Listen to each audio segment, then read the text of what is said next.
yeah, the anime industry. Getting back on topic. So if you guys didn't know, today we're starting the new watch party. If you haven't participated in that before, we highly recommend you do. It's a lot of fun. Yeah. Every week we watch 2 episodes of an anime chosen by you guys. And right now we're about to started Shirobako, which is an anime about making anime. Yeah, and we highly encourage a lot of people. Like sometimes if they're not interested in the show, they skip the watch party. But we highly encourage you to check this one out in particular because it'll give you some insight into the industry. So yeah, it gives you. I think a lot of times we don't think about where our media comes from. Yeah, we don't think of the people who were making it, and this is just kind of a good way to look at what happens. I mean, obviously it's not a one-to-one what actually happens in the workplace. Right. But it'll still give you a better perspective than you had before. Yeah. And I think it helps you maybe to appreciate anime on a different level. Yeah. And it's very relatable because it's stressful. It's so relatable, especially with us working in video games and entertainment and anime and stuff like that. Seeing what they go through in that show is super relatable. If you have any sort of difficult production schedule, you will know. Or you just had, or even like if you thought something was going to be amazing and it's like, this is amazing, but it's also a job still. Yeah. And then you kind of, for a little while, you get a little jaded, then you come back. But anyway. Yeah. So the industry. Yeah. So Megan, you had a topic you want to talk about first. I did, and I wanted to talk about the darker side of the industry and the reality of working in the anime industry for those who are like, I really want to do this. This is going to be awesome and flawless. Well, it certainly seems like it when you see the finished product and you're like, anime changes people's lives. Like, legitimately, it does, but there's a darker side to it. And there was either Reddit or an article by Henry Thurlow, I hope I'm pronouncing his name right, and he's one of the few Americans who got to go over to Japan and work for an anime studio. And this is his quote: "Let's just be clear, it's not a quote-unquote tough industry, it's an illegally harsh industry. They don't pay you even remotely minimum wage. They overwork you to the point where people are vomiting at work and have to go to the hospital for medicine. They demand you come in whenever they realize a deadline is not going to be met. That probably means about a month and a half of nonstop work without a single day off. Then when you will be allowed to go back to your regular 6-day work weeks of 10-hour days." So, and there was a 123-page document by people within the industry in Japan talking about the same thing. They're horribly underpaid. They're horribly disorganized. Production always falls behind. And you see that, we'll talk about a little bit later, with the second episode in Shirobako, where, one person can derail an entire production schedule, and not just for one episode, like domino effect all the way to the end. It affects all the episodes. Totally. And you can also... Sometimes you'll notice this with the production quality or the animation quality of a show. Maybe like we saw this with Gangsta, right, where the animation quality just dropped and dropped and dropped. Yeah, and that's because there was a lot going on behind the scenes. Right. Sometimes with shows you can just feel like there's something happening. Something happening. Something happened at the studio. It's more than just laziness or cutting corners. It's something's going wrong. on. And we saw that with Man Globe. Obviously, they went bankrupt after that. Oh, that hurts me. That hurts me so bad. I love Man Globe. I'm really sorry that it's super sad. Yeah, they did Samurai Champloo, Michiko and Hachin, Gangsta, which I'm sorry dove off a cliff, but it closed because they went bankrupt. And I think who did Gurren Lagann? Gainax. Thank you, Gainax. Didn't they almost go bankrupt? Kevin S. What's up, Kevin S. from Facebook group? Yeah.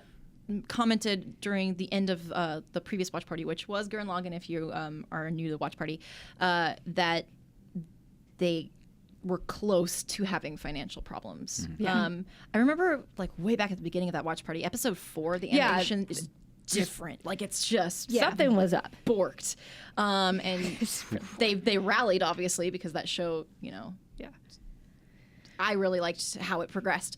But I think it's important to note these kinds of behind-the-scenes things, especially what's going on with the animators. The animators are super underpaid. You see in a lot of shows, you see this in Shirobako and even like Nozaki-kun, where like an artist is like hunched over and like bruised and headachy from working all night to meet a deadline.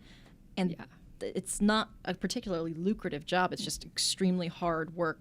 Harsh on your body for not a lot of pay. Yeah, even for Japan, where they have an actual word that means work yourself to death, it's pretty harsh. But I wanted to keep it positive and be like, well, what can we do as consumers? Right. Other than legally watch and purchase anime. We can't stress this enough. It goes right back to what we're saying, that you cost the industry money when you're like, well, they didn't bring this over to Europe or America, so I'm gonna watch on an illegal stream. I'm like, you don't know how much you're hurting. Yeah. Like, give people a chance to bring stuff over. I know it's frustrating. Believe me, I know, as someone who grew up in the 80s and we did not have access to things instantaneously. Like, you had to go on a treasure hunt.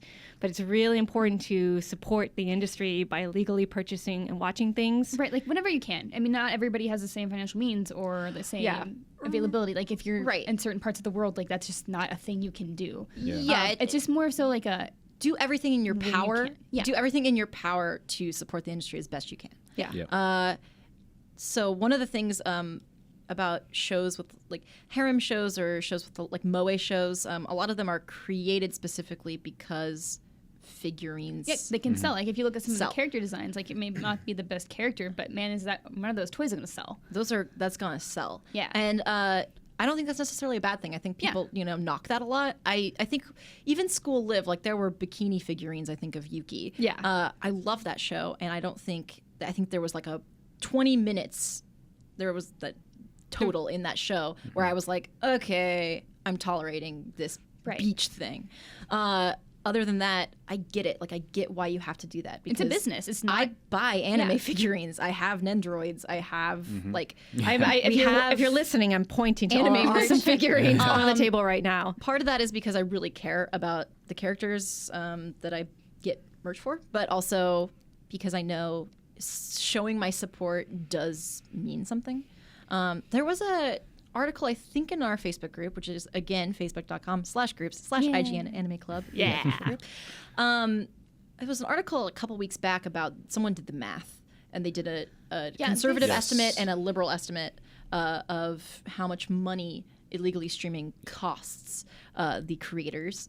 I don't know how accurate that is. I couldn't fact check it in any way. Right, and it's really hard to get those numbers. Like, I'm not sure where they all came from, but like I didn't get to read the full article. I can't fact check it, but it is something to think about. Yeah. Like, it's not a victimless, I don't want to say crime. It's not. Right. It's not like punching someone in the dark. There's going to be. It's not like people.